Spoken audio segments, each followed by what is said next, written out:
Всем привет! На протяжении всей истории человечество вело и будет вести войны. Как известно, войны не обходятся без оружия. И каждый народ имел свое, которое делало их армии уникальными. Представляю вам, друзья, самое необычное оружие прошлых лет. Один из самых древних видов оружия молот был незаслуженно потеснен мечами, но с появлением лад вновь стал популярен. В различных сочетаниях имел на боевой части клюв или даже топор для нанесения дробящих, рубящих и колющих ударов. Пользовался особой популярностью у средневековых всадников. Молотом можно было раздробить кольчугу или деформировать доспехи. Щит-фонарь представлял собой щит с множеством ножей и зубцов и с фонарем, подвешенным на крючке, чтобы ослепить противника в ночное время. Несмотря на свой немного нелепый вид, широко применялся в Италии в эпоху Возрождения для дуэлей. Текокаги использовали средневековые ниндзя. Очень сильно напоминает когти Росомахи из фильма X-Men.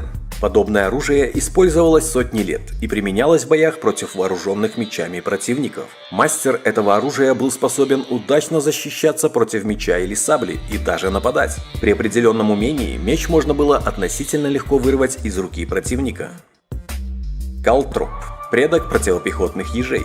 Калтроп использовался для замедления кавалерии противника. Состоял из нескольких соединенных звездообразно заточенных штырей, часто с зазубринами. Один штырь всегда был устремлен вверх, остальные составляли опору. Использовался против лошадей, верблюдов и даже боевых слонов. Пистолет-щит – итальянское изобретение диаметром полметра, поступивший на вооружение телохранителей Генриха VIII. Щит имел в центре отверстие для мушкета. К сожалению, не совсем ясен механизм зарядки, ведь для этого необходимо было всегда иметь под рукой источник огня. Кольца-пистолеты были очень популярны в 19 веке. Такие кольца носили чаще всего высокопоставленные особы для самообороны. Убить, конечно, такое кольцо не убьет, но покалечить вполне может. В кольцо заряжаются 6 патронов с порохом, диаметром по 3 мм каждый. Эти стальные шарики входят в кожу человека на 2-3 см. Пальцу, на который был одет пистолет, приходится тоже не сладко, однако он остается в порядке из-за большой площади опоры. Хунга-мунга – метательный африканский кинжал причудливой формы.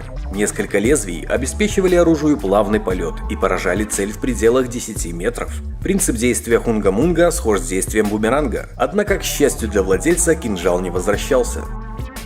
Явара – это деревянный цилиндр от 10 до 15 см в длину и 3 см в диаметре. Явара обхватывается пальцами, а ее концы выступают по обе стороны кулака. Таким образом, это довольно простой кастет служит для утяжеления и усиления эффекта от удара. Но назначение явары заключается в нанесении тычковых ударов концами торцов, преимущественно в сухожилия, связки и центры нервных пучков. Также такое приспособление с успехом использовалось для проведения захватов и болевых приемов, а использование явары совместно с приемами единоборств делало человека довольно опасным противником. Кусари-гамма – это комбинация серпа и булавы. Действительно страшное в бою оружие, которое использовали японские воины. Оно довольно тяжелое, так что позволяет, если не изрезать противника, так оглушить. Конечно, для владения подобным оружием требуется определенное мастерство, иначе можно просто-напросто изрезать самого себя. Адати – один из типов японских мечей. Точного определения для адати нет, но обычно так называют мечи с длиной клинка от 160 до 180 см.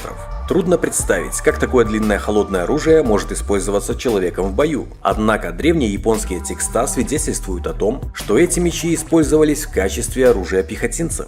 Некоторые из адати были такими длинными, что их невозможно было использовать по предназначению, поэтому такие мечи символизировали мощь войска. Иногда кузнец выковывал адати, чтобы показать свое мастерство. Однажды был издан закон, который запрещал владеть мечом более определенной длины, поэтому до наших времен дошло так мало адати. Ни у кого случайно не завалялось? Спасибо за внимание, дорогие друзья, с нетерпением жду ваших комментариев, ну и конечно же лайков. Всем удачи и до встречи в следующем выпуске.